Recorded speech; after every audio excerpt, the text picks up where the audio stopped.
So this is referring to when Lambert, Dallas, and Kane go into the derelict ship on LV-426, and we see the giant space jockey with its, ribs pushed out, and looks like an alien had bursted from his chest. Bones had been outward, like he exploded from inside. So people have asked, and I said I don't really have an answer. We can only theorize about what happened to said alien. I mean, my theory would be like, LV-426, the environment on this planet is super harsh. Windy. The only reason people are able to live on it in aliens is because of the terraforming they're doing, and they're living inside. So no, it's a rock. No indigenous life.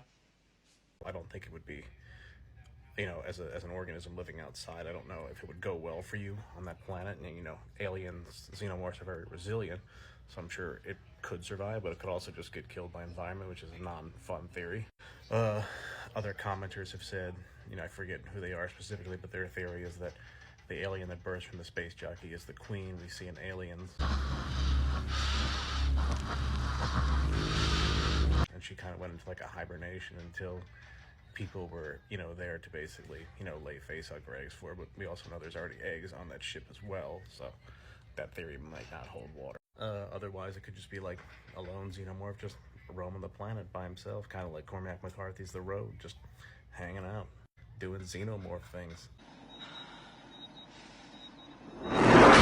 But the general answer is we don't really know. There really hasn't been a follow-up LV-426 movie that's taken place right after or before Alien. We got Romulus 20 years after that, and before that we had Prometheus and Covenant. And I'm sure if we would have got those sequels to Alien Covenant, we would have delved into what this ship was and what happened on it, where those eggs came from, what happened if the alien came out of the space jockey.